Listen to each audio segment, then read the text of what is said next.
Leo Marin had never been one for chaos. His world existed in the safety of routine. Wake up at 7 a.m., shower, coffee, subway, cubicle, silence, subway again, and home. No parties, no spontaneous plans, no messy entanglements.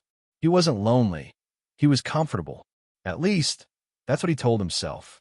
But comfort shattered the moment he opened his apartment door and found her standing there.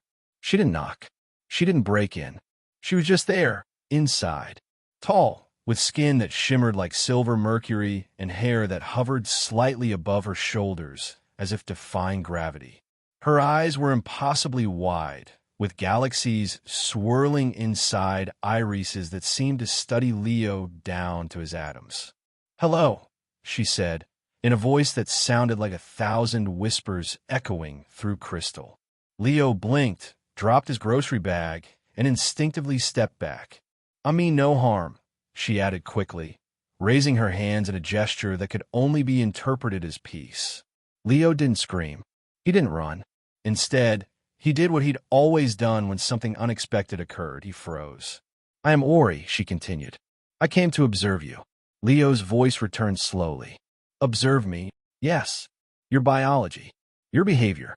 Your essence." Now, Leo might have laughed if her tone wasn't so terrifyingly sincere. He glanced back toward the hallway, then at her again. Was this some elaborate prank? A fever dream? "Are you human?" he asked, already knowing the answer. "No," she replied with zero hesitation. "But I find humans fascinating, especially you." The moment she said it, Leo felt the full weight of her gaze, like a microscope turning its focus on his soul. It was invasive, overwhelming, and yet oddly enthralling. "Why me?" he muttered. "You are ordinary," she said. "That's what makes you statistically ideal." Leo had no idea whether to be flattered or insulted. The first hours passed in a haze of questions. Ori answered with blunt honesty and strange detachment. She was from a world Leo couldn't pronounce, sent to Earth on a mission of intimate field study. She had chosen him randomly, but her interest in him seemed to grow with every breath he took. Leo tried to reason with her, tried to convince her to leave, even threatened to call the police. But every time he reached for his phone, she tilted her head, studied him, and said, "I prefer to continue observing." That first night, she didn't sleep. She just watched. And when Leo woke up, she was sitting cross-legged on the floor of his room, staring at him. He nearly screamed. "Humans experience elevated cortisol levels during sudden awakening," she said. "Noted. Okay, this has to stop," Leo growled. "You can't just camp out in someone's home." "But I can. I already am." And she was right. Somehow, impossibly, she'd overridden every locked door, every boundary Leo had. She didn't even touch anything. She was just present. He tried to ignore her. He went to work. She followed. She took the form of a woman in a hooded coat, trailing behind like a shadow. By day 3, Leo was unraveling. Then came the incident at the cafe. Leo sat at his usual table, typing half-heartedly into a work report. Ori sat across from him, sipping water, though he suspected she didn't actually drink it. "You are inefficient when you're stressed," she noted. "Your productivity drops 47%. "I'm being stalked by a space woman," Leo hissed. "Of course I'm stressed." Suddenly, Ori stiffened. Her head turned slightly, like a predator sensing danger. "What?" Leo asked. "We are not alone." "What do you mean?" "This is New York. We're never alone." But Ori stood abruptly. "No, someone is watching me. Not just me, you too." A chill ran through Leo's spine. Before he could ask more, the cafe lights flickered. Every screen dimmed. People looked around in confusion, muttering. Then a sound, a soft hum, rising in pitch, almost like a digital shriek, filled the room for 2 seconds before vanishing. Ori's expression darkened. For the first time, she looked afraid. "We need to leave. Now." Leo stood, his heart pounding. "Wait, what's happening?" "They found me," she whispered. "That wasn't supposed to happen yet." "Who?" She turned to him slowly. "Others like me. But they're not here to observe. They're here to cleanse." Leo's stomach dropped. You're saying they want to kill me? They want to remove all traces of my interference. That includes you. Without warning, she grabbed his wrist. Her hand was cold, almost metallic, and when she touched him, a wave of sensation passed through his body. For a moment, he swore he could feel her mind. Not just thoughts, but memories, feelings, loneliness. Then the cafe window shattered behind them. Screams erupted as a shadowy figure appeared across the street. Something not quite human, shifting and flickering like static. Ori pulled Leo into the alley behind the cafe, dragging him with unnatural speed. Okay, I'm officially done pretending this is normal. Leo shouted, panting. Ori looked at him. Desperation etched across her previously calm features. If you want to survive, Leo, you'll have to stop thinking like a human. You'll have to think like me. And before he could reply, she pressed her palm to his forehead, and the world exploded into light. The moment Ori touched his forehead, Leo's world shattered like glass under pressure. Colors fractured into waves, time slowed, and his vision was yanked from the narrow tunnel of human perception to something vast, incomprehensible. He could feel her consciousness, cold, mathematical, ancient, and behind it, a tidal wave of emotion she didn't know how to name. He blinked. The alley was gone.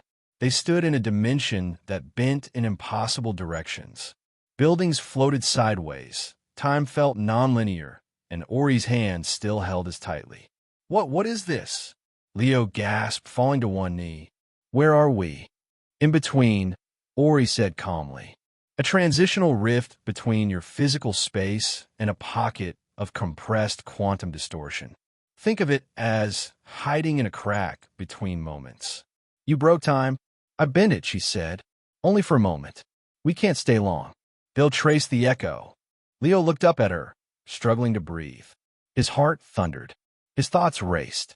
He'd gone from coffee and spreadsheets to being hunted by aliens and escaping into folds of time.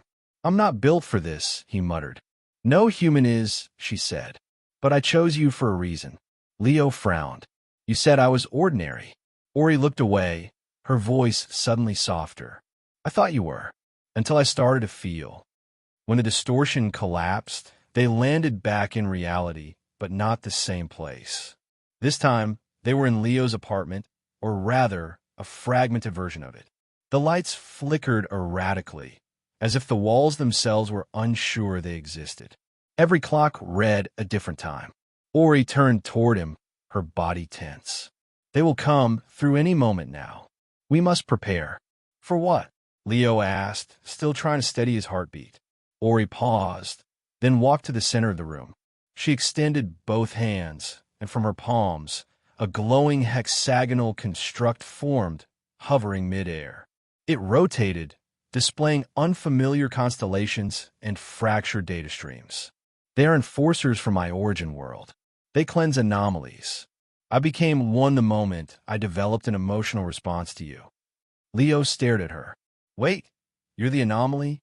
Yes, she said, her voice strained. I was designed to be objective, emotionless, clinical. My assignment was simple: study human biology, report anomalies, and return. But something changed. She turned to him, her eyes almost pleading.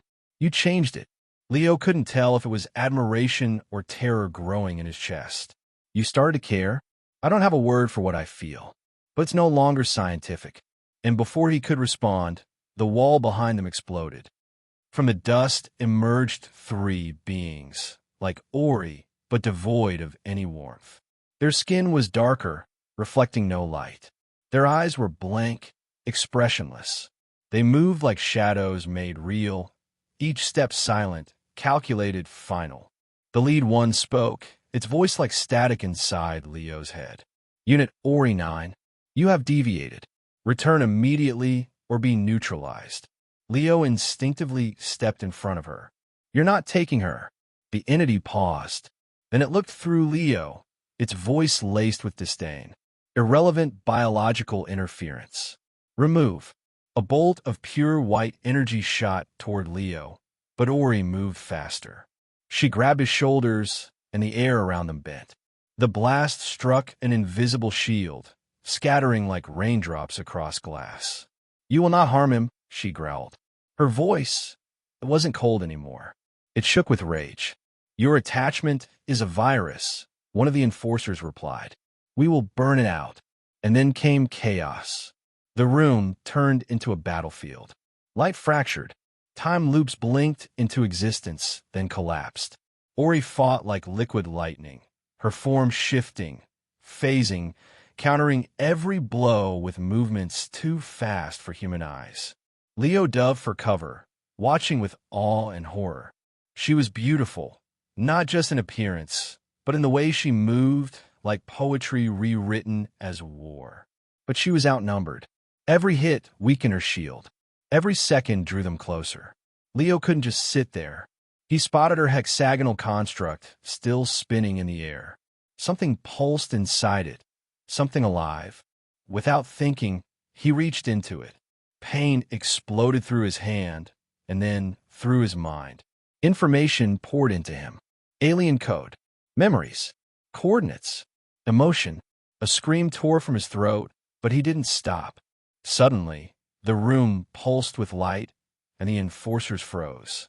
They looked at Leo with something close to recognition. "You've linked with her essence," one said. "Unacceptable. Fusion must be severed." Leo stood, his eyes glowing faintly. "Try it." Ori stared at him, stunned. "You accessed the core." "I don't know how," Leo said, his voice shaking. "But I saw what they plan. This isn't just about you and me. They're going to erase everything, this city, this sector, every trace." Ori's face paled. "A sterilization protocol." Leo nodded. "We need to stop it." One of the enforcers moved again, but this time Leo raised his hand, and the enforcer disintegrated. Silence fell. Ori stared at him. "You're changing." "I know," he whispered, "and I don't think I can go back." They fled again, this time into the underlayers of the city, abandoned subway lines, old military shelters, forgotten tech labs. Ori used fragments of alien devices to build a shield around them, one that distorted their signal. As they sat in silence, recovering, Leo looked at his trembling hand. "What's happening to me?" "You bonded with the core," Ori whispered. "Part of my knowledge lives in you now. Part of me lives in you. And the part of me that was human," Ori reached out and gently touched his temple again. "Still there. But you're evolving." He closed his eyes. Everything had changed. He wasn't just the subject of alien observation anymore. He was becoming something else. And they weren't just running now. They were preparing for war. The darkness of the underground facility pulsed with an eerie hum. Old technology that hadn't been touched in decades stirred to life as Leo and Ori stepped deeper into the forgotten maze. Dust danced in beams of dim emergency lights, and faded signs in a language Leo couldn't understand marked corridors that twisted like veins in a dying beast. Leo's hand still tingled from his connection to the core. He could feel the knowledge blooming inside him, like a second heartbeat. Data, images, sensations he didn't recognize. It was like having a million thoughts that weren't his, whispering truths too vast to comprehend. Ori walked ahead, quiet but alert. Her frame glowed faintly in the gloom, a sharp contrast to the cold metal around them. "This place," Leo said, his voice low, "what is it?" "A refugee facility," Ori replied. "Built by your ancestors after their first contact with the Veiled. They never told the world." Leo stopped. "My ancestors?" Ori turned. "Yes. Your bloodline is one of the few that made first contact and survived it." Leo staggered back slightly, his mind racing. "Wait, my family knew about your kind. About you. Not about me," she said, "but about the others. The ancient ones. The first who came. They didn't study. They invaded. And your people stopped them at a terrible cost." She guided him into a massive chamber. Machinery hummed back to life as they approached. A control room buried beneath decades of silence. Screens flickered on. Strange symbols and planetary alignments scrolled across displays. At the center was a pod. Sleek, organic, alive. What is that? Leo asked, staring at the glowing chamber. A weapon, Ori said. One that should have been forgotten. But now, it may be our only chance. The room shook slightly. They found us, she whispered. Leo clenched his fists. Let them come. But Ori didn't move to fight. Instead, she pointed to the pod. You need to enter. Leo turned sharply. What? What? Because the core inside you is adapting, evolving. This chamber will either complete your transformation or kill you. His heart thundered in his chest. That's not much of a choice. There is no choice, she said. They're sending purifiers now. Not just observers. Not enforcers.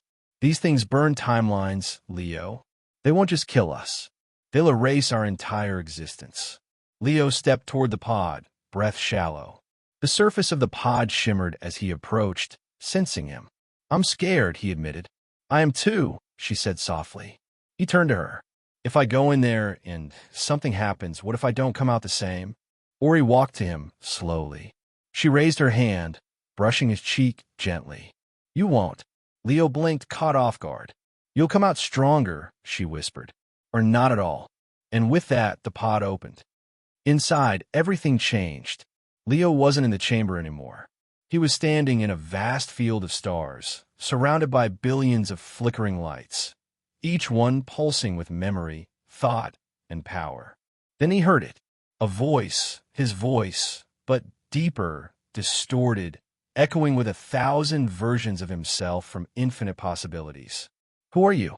Leo tried to speak, but no sound came out. The stars flickered violently.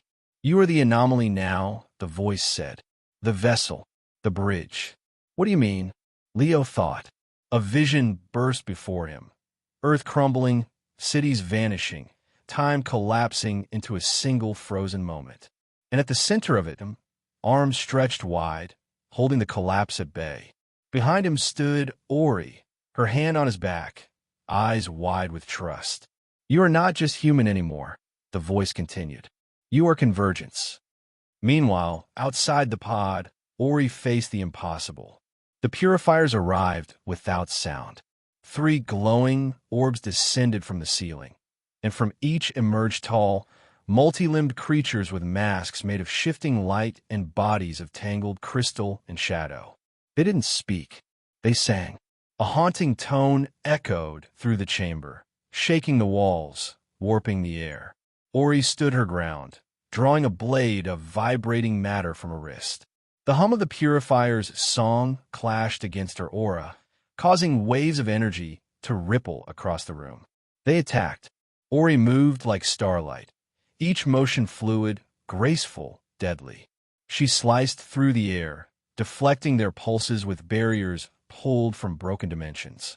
But even she was slowing down. Her energy fractured. Blood, blue and faintly glowing, ran down her arm. She stumbled back, breath heavy. The pod behind her began to glow, and then it exploded. Leo stepped out, his eyes glowing with stardust, his skin marked by strange golden patterns. The air around him warped gently. Time flickered. The purifier stopped.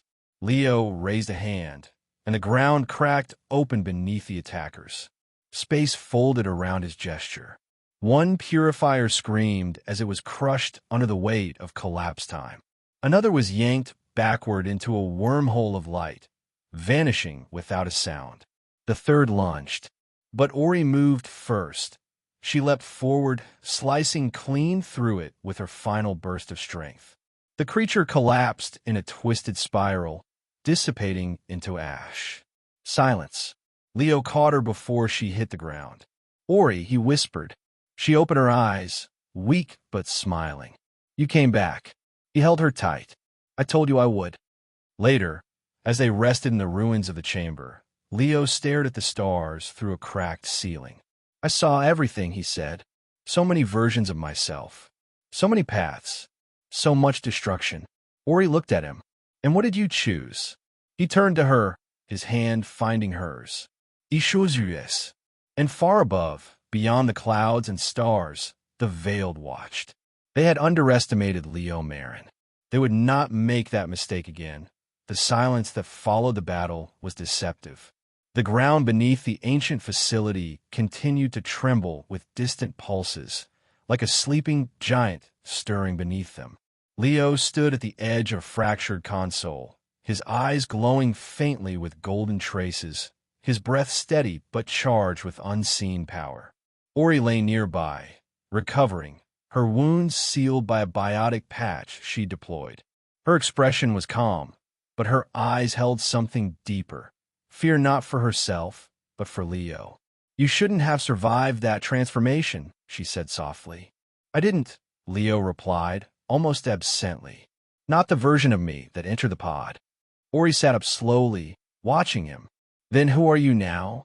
Leo turned to her, and for a moment, his eyes flickered, two pupils, layered over each other.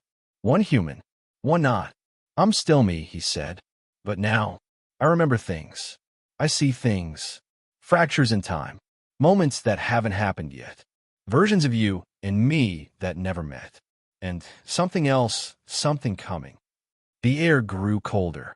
Before Ori could respond, a blinding surge of light erupted from the far end of the chamber. A massive gate, round and metallic with veins of crystal, activated. Symbols spun in rhythmic pulses, and a shadow stepped through. Not a purifier, not one of the veiled. This was something older, taller than any human, draped in dark robes that shimmered with starlight. The being had no face, only a swirling void where its features should be. Yet when it spoke, its voice was everywhere. You are not meant to awaken, Leo Marin. Ori stood immediately, placing herself between Leo and the entity. Impossible. You were locked within the seal of infinity. The being inclined its head. The seal broke the moment he touched the core. You brought him here, scientist. You chose emotion over logic. Now the last harbinger walks again. Leo stepped forward. What are you? The void whispered, I am the remnant. The final voice of the ancients. The one who burned galaxies to prevent the rise of your kind. You, Leo Marin, are the anomaly that should not exist. Leo's eyes narrowed. Then you're afraid of me. The remnant didn't move, but the space around it bent, distorting as if the laws of physics recoiled in its presence. Afraid, it echoed. No, but you are the storm that heralds extinction. The chamber cracked. Panels blew apart. The very time in the room started to distort. Seconds stretched, twisted, looped. Ori screamed. He's collapsing local reality. He'll erase us before we can fight. But Leo raised his hand, and the collapse halted. The remnant froze. Enough, Leo said, his voice no longer entirely human. With a pulse of energy, Leo created a bubble of frozen time, locking the remnant in place just for a moment. Ori gasped. How did you do that? Leo turned to her. I didn't. We did. When I was in the pod, I saw a thread, one that connected me to you. It's not just me that changed. It's us. Ori blinked. A temporal bond? Stronger than time, Leo said. You grounded me. You're the anchor. Ori moved to the remnant. We have only seconds before it breaks through. We need to sever its link to the gate. Leo nodded, and together they raced toward the console, controlling the structure. Sparks flew. Energy surged. The remnant's prison began to crack. Then it spoke again. You cannot stop the recursion. You are part of the pattern, and patterns always repeat. A blast threw them back. The remnant was free. It raised a hand, and the gate screamed, summoning a rift in reality itself. Through it poured silhouettes, hundreds of beings from other timelines, each a version of Leo. Some scarred, some armored, some monstrous. Those are me, Leo gasped. The remnant laughed. Each one failed. Each one broke. Each one turned against her. Leo turned to Ori, breath short. Don't listen. That's not my fate. She looked at him. Then make a new one. Leo stepped forward, raising his arms. His hands glowed with ancient energy, and suddenly the other Leos paused. One stepped out, a Leo with silver hair, eyes full of sorrow. I've seen what happens, the other Leo said. You'll lose her. Every time. The remnant always takes her. And when she dies, you become him. Leo shook his head. Not this time. He turned his back on the twisted reflections of himself and faced the remnant. You're right. I am the anomaly. I am the crack in your perfect recursion. But I'm also the choice. And I choose her. He reached for Ori. She took his hand, and the world exploded in light. They found themselves standing in a space beyond space, a place untouched by time, the origin nexus. Floating around them were broken memories, pieces of timelines, fragments of decisions that were never made. A voice echoed, "You've reached the heart of the recursion." The nexus responded to them. "Do you wish to rewrite the pattern?" Leo looked at Ori. She nodded, and Leo spoke, "Yes." The nexus screamed. Reality buckled. The remnant appeared, roaring in fury. "No, you cannot break the pattern. The cycle must repeat." Leo and Ori held hands as the nexus surged. Together, they fed the core with something the ancients never considered: hope. And the pattern shattered. The timeline rewrote itself. The remnant was erased. Leo opened his eyes in the same apartment where this all began. The sun streamed through the window. Birds sang. The coffee machine hummed softly. He stood up, half expecting it to be a dream. But then he turned. Ori was there, wrapped in a blanket, holding a mug. She smiled. "I made coffee. Still don't understand the appeal."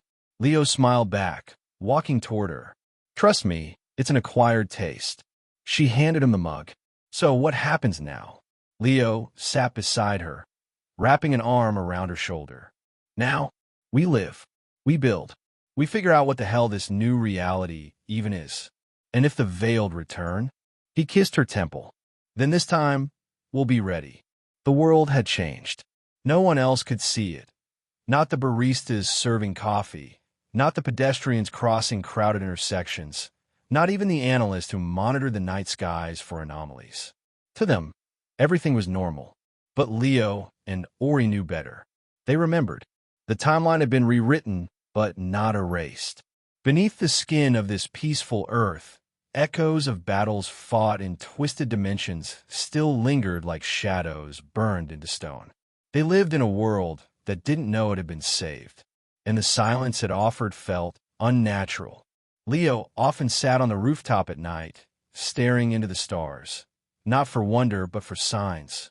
Signs that the pattern hadn't truly been broken, that somewhere out there, something still watched. And he was right. It started with a flicker, an irregular static transmission through the old Omega-Com satellites, long since decommissioned. Ori found it first. She played the sequence, over and over, filtering through the interference until a broken voice emerged. "Not gone, breach. Echo remains stop. HEISSDILL, LISDNN." They froze. That voice, it was Leo's. But not him. Ori turned toward him, dread growing in her chest. "A remnant." Leo shook his head. "No, this isn't from the past. This is from the outside." Before either of them could respond, the lights in the room flickered.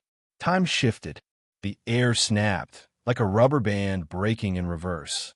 And then a man stepped out of thin air. He looked like Leo. Same eyes, same stance, but older, weathered, scarred, eyes filled with knowledge too heavy to carry. Leo stood. "Who are you?" The man spoke softly. "I'm you, from the last thread, the one you thought you erased." Ori took a step forward. "We broke the pattern." The nexus was a fragment. The older Leo interrupted. "A trick, a distraction." Leo clenched his fists. "We destroyed the remnant." The older version nodded slowly. "Yes, one of them. But the remnant was never a being. It's a protocol embedded into every possible instate of the human race. A virus in time. You cut off one head, and 10 more rise," Ori whispered. The older Leo looked at her. "You always understand quickest." He turned back to his younger self. "You have days, maybe hours. Another breach is forming at the edge of Saturn's orbit. But this one is different. It's not just coming through, it's pulling. And it's not just after you." Leo's heart sank. "Then what?" "It's after the anchor."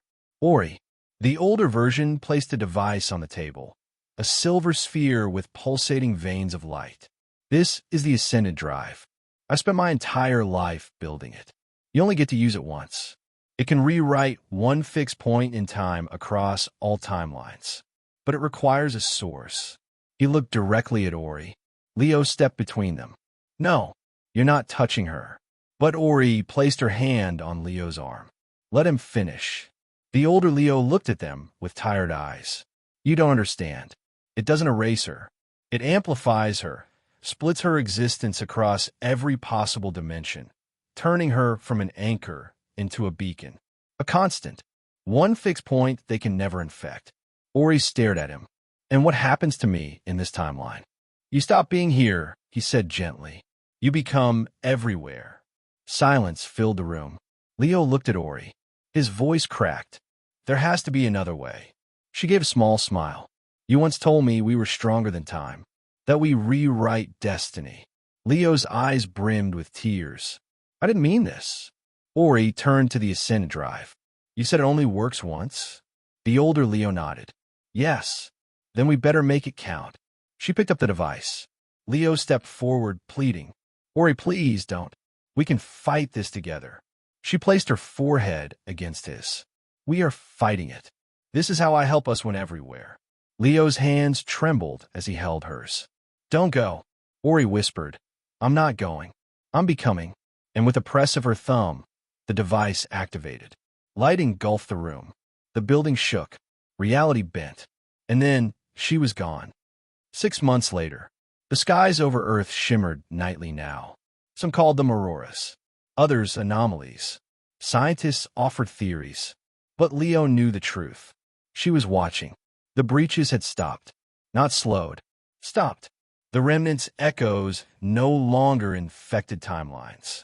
Wherever they reached, Ori's presence followed, disrupting the corruption before it could grow. She had become a universal firewall, a beacon across time. Leo stood beneath the stars one night, holding a communicator. He whispered, Can you hear me? The wind rustled. Then, a voice, soft and warm. Always. He closed his eyes and smiled. Even in a world rewritten, even in the aftermath of war and collapse and sacrifice, one truth remained unbroken. Love was stronger than time.